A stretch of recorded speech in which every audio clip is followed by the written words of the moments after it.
राजपीपला की Birsa Munda tribal university में youth parliament का आयोजन हुआ। नर्मदा जिला के राजपीपला में बिरसा मुंडा ट्राइबल यूनिवर्सिटी है, जहां पर भारत सरकार के युवा और खेलकूद मंत्रालय के तहत कार्यरत माय युवा भारत और बिरसा मुंडा ट्राइबल यूनिवर्सिटी के सहयोग से यूथ पार्लियामेंट का आयोजन हुआ था। कार्यक्रम की अगुवाई यूनिवर्सिटी के कुलपति डॉक्टर मधुकर पाडवी की ओर से की गई थी। तब आपको बता दें कि इस दौरान नांदोद के विधायक डॉक्टर दर्शनाबेन देशमुख भी वहां पर मौजूद रहे थे। इसके अलावा कार्यक्रम में जनजाति कल्याण आश्रम के डॉक्टर प्रेम प्यारी तड़वी के साथ नर्मदा जिला वकील मंडल के प्रमुख और सरकारी वकील वंदनाबेन भट्ट, एमआर कॉलेज राजपीपला के अध्यापक और अन्य अग्रणी भी निर्णायक के तौर पर मौजूद रहे थे। कार्यक्रम में मौजूद सभी की ओर से लोकशाही को बरकरार रखने के लिए शपथ लिए गए थे। तो वहीं वहां पर स्थानीय अग्रणी कॉलेज के आचार्य और साथ ही माय युवा भारत प्रोग्राम के कोऑर्डिनेटर के साथ कॉलेज के छात्रों की बड़ी तादाद में मौजूदगी दर्ज की गई थी। आज बिरसा मुंडा ट्राइबल यूनिवर्सिटी उपक्रमे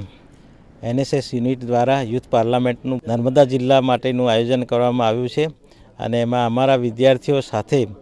જિલ્લાના અન્ય કોલેજના વિદ્યાર્થીઓ પણ આ यूथ પાર્લિયામેન્ટમાં ભાગ લીધો છે અને ખૂબ જ સરસ રીતે જે માન્ય વડાપ્રધાન શ્રી આપણને ઘણીવાર જે કહે છે કે ભાઈ આ यूथ એને છે યોગ્ય દિશામાં વાળવું જોઈએ, એમની પાસે જે કંઈક બુદ્ધિ છે તે દેશના વિકાસ માટે, સમાજના વિકાસ માટે એમને વિચારવાન કેવી રીતના કરી શકાય તેના માટેનું એક આ પ્લેટફોર્મ છે અને મને લાગે છે કે અમારી યુનિવર્સિટીમાં આયોજન થયું છે, અમારું જે યુવાધન છે, અમારા જે વિદ્યાર્થીઓ છે એ વિચારવાન છે અને વિચારને રજૂ કરી રહ્યા છે અને યુથ પાર્લામેન્ટ દ્વારા એક પ્લેટફોર્મ એમને મળ્યું છે। એ પોતાના વિચારો ખૂબ જ સારી રીતે અભિવ્યક્ત કરી શકે છે। ઘણા મિત્રોને એવું લાગે છે કે આ ટ્રાઇબલ બેલ્ટમાં વિદ્યાર્થીઓ શું કરતા હશે, પણ એ પોતાનું જે કાર્ય છે તે સુપેરે નિભાવી રહ્યા છે અને એમને હું અભિનંદન આપું છું। વડાપ્રધાન શ્રી નરેન્દ્રભાઈ મોદી સાહેબ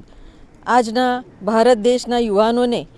આ દેશ માટે કેવી રીતના કામ કરી શકાય, રાષ્ટ્રહિત માટે કામ કેવી રીતના કરી શકાય એ માટે યુથ પાર્લામેન્ટ દ્વારા એ વિષય મૂકી શકાય, વિદ્યાર્થી મિત્રો પોતાનો વિષય મૂકી શકે અને ભારતની આ રાજનીતિમાં પણ આ યુવાનોનો સહયોગ કેવી રીતના મેળવી શકાય એ માટેના આ વિકસિત ભારતના સંકલ્પને લઈને પણ વિકસિત ભારત કેવું હોઈ શકે એ માટેને જે વાત મૂકવા માટેની જે વિદ્યાર્થીઓને એક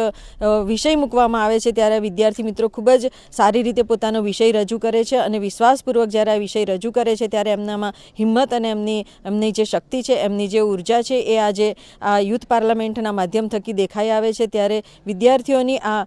એક દિવસની યુથ પાર્લામેન્ટની જે આજે નર્મદા જિલ્લાના બિરસા મુંડા યુનિવર્સિટી ખાતે જ્યારે આ યોજાઈ રહી છે ત્યારે સર્વે મિત્રોએ ખૂબ જ સરસ રીતે પોતાના વિષય રજૂ કર્યા છે અને પોતાના વિષયની સાથે સાથે એનું એક તાદાત્મ્ય પણ સર્જાયું છે। ત્યારે એમનો આ વિશ્વાસ અને એમની આ મક્કમતા ભારત દેશ માટે ખૂબ જ અગત્યની છે, ખૂબ જ महत्वनी है कि जो विकसित भारत संकल्प ने परिपूर्ण पण करी सके छे। हमसे जुड़े रहने के लिए हमारे YouTube चैनल को सब्सक्राइब करें और नई वीडियो की नोटिफिकेशन के लिए बेल आइकॉन को दबाएं।